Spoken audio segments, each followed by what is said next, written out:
Hello everyone, this is Sheniynah Richardson of SheRich Educational Consulting here with Inclusive and Diversified Classroom Management 101, and this is blog number 22, Finding My Inner Leadership Value.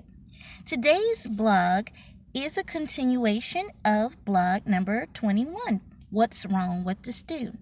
I am continuing the conversation in regards to how leadership is the most influential factor in teacher success.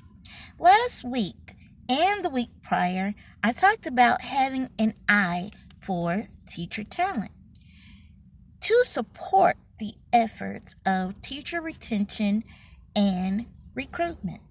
Now, it's your turn, school leaders, to turn the focus inward and embrace what's inside of you.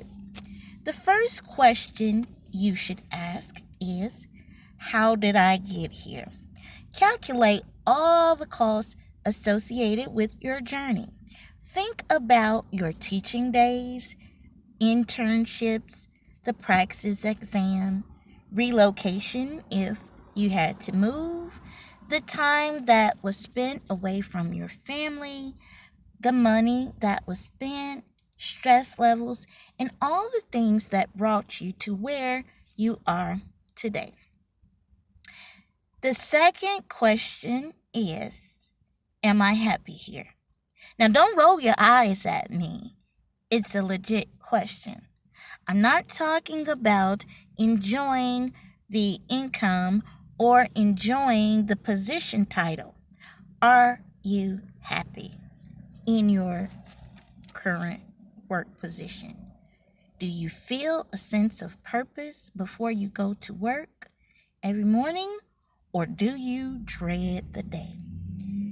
Now, if you dread the day, ask yourself, what is it specifically that you don't like about your job?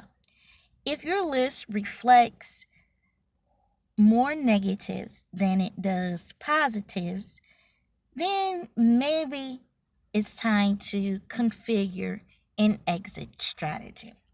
Some of you may be like, whoa, Nellie, you're telling me to quit my job?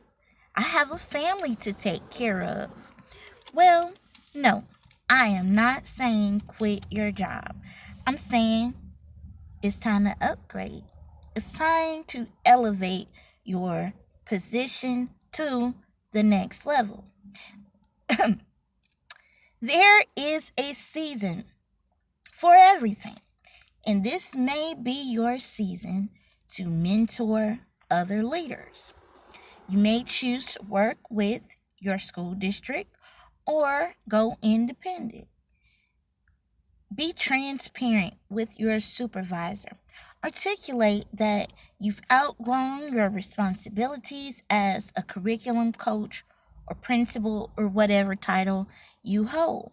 And express that you feel that you can make a better impact or your value would be better served in another capacity. Now, your skill set will not forsake you because you change jobs. You still have value if you're in the place where you are rooted to grow. If you're able to be nourished, if you're able to be watered and able to spread your wings. The point is to reposition yourself to a place where your talents will shine. It may be in your current district or, like I said, it may be elsewhere. Just put yourself out there. Make an exit strategy. Configure all the resources and connections you need to make the transition and respond accordingly. Forgive me because I am very partial when it comes to entrepreneurship, but this is what I live by. So let's say you're at the opposite end. You wake up every morning feeling hopeful and purposeful. But there are some things that you would like to see done a little differently. As you've already been taught, itemize your goals.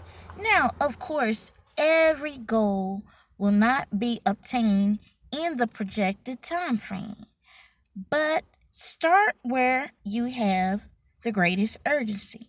Now, some of you, I hear your thoughts, and you're saying everything on my list is equivocally urgent. That's not true, but okay, I'll give you the benefit of the doubt there. So then I say, which item can be completed the fastest and demands the least amount of effort? Start with that. See it through to the end and check it off the list, and then move to the next thing. Accomplishing one small task at a time is much more effective than tackling multiple projects at one time and getting nothing done. The third question is, am I balancing work and leisure? This is where I struggle religiously. I am a certified workaholic. My brain does not stop. When I'm set on finishing a goal, I don't want to take a break until I'm done. Well, you shouldn't do this, and I shouldn't do this. So it's important to be mindful of those little things that would put us in a compromising situation. Because when you're overworked and you're exhausted, your performance will be lacking.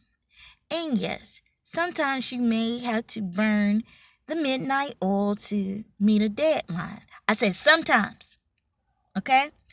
But you should not insist on making this an everyday encounter. Inevitably, your boss will make constant demands. However, when you feel yourself breaking, it is crucial to verbalize your limitations. With all due respect, Mr. Man or Miss Lady, you fill in the blank of your boss's name, I cannot successfully complete this task without additional support or an extended time frame. I can only offer X amount of hours on this project during this time and that, because it's tedious and I do not want to break down. And if you're incapacitated, then it's hard to operate in your full value. Now, you may think that this type of conversation is risky and borders on professionalism, and you may think that it will not be received by your supervisor, but I will say that it's better to ask for help and acknowledge that there is some areas that you're struggling in, because this is about showing off your best value. And like I was saying, it's better to ask for help now and present an accurate product or service than to wait until seconds before the deadline to articulate why the goals were not accomplished. Then your story looks like a bunch of excuses rather than valid reasoning, because you were not upfront from the beginning. Okay? You attempted to take on more than you can actually handle. So let's be mindful of that. So hypothetically, let's say that you did not ask for help and this project was kicking your butt, and you soloed it and you did the thing and it stretched you down to the wire. What this does is it creates an offense the next time your supervisor asks you to perform on some level because you're feeling undervalued. And you will start to hate your job. And when you hate your job, it will cause conflict between you and your supervisor because you've stretched yourself thin.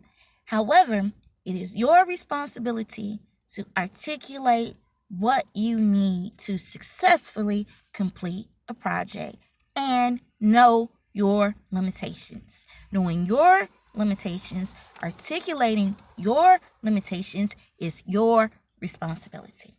Okay, so balance is the key. Take some time for yourself. You need think time. The fourth question you should ask yourself is, do I consider the impact of my choices, or am I expecting everyone to blindly follow? As I previously mentioned in an earlier blog, you cannot have a self-serving agenda and expect that everything is going to work out. Maybe your subordinates really want to help meet your goals, and you have not considered the sacrifice that will be expected of them. And when you have not considered every player, then of course, there'll be some miscommunication and tension throughout.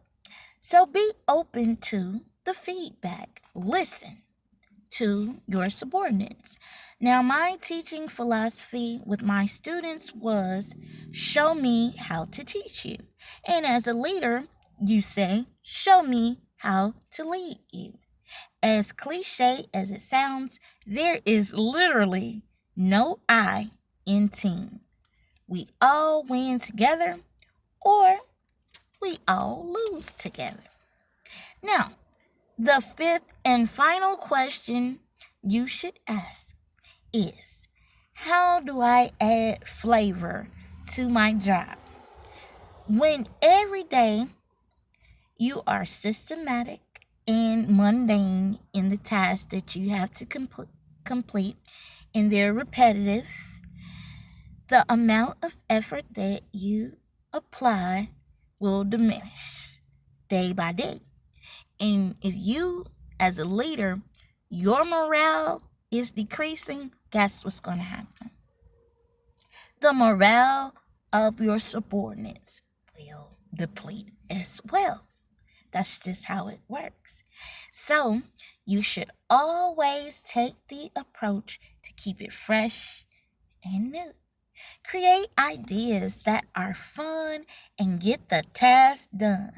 Come up with games and friendly competitions to boost the morale. It gives everyone something to look forward to and brings joy to the day. A happy crowd is an intrinsically motivated crowd. It's amazing how much you can get done when your subordinates are calm and relaxed rather than threatened and intimidated. That is all I have for today. Come back next Sunday as I will be applying Burg and Mann's second law of stratospheric success, the law of compensation, to maximize teacher recruitment and retention. Peace and love, y'all. I'll see you next Sunday. Bye now.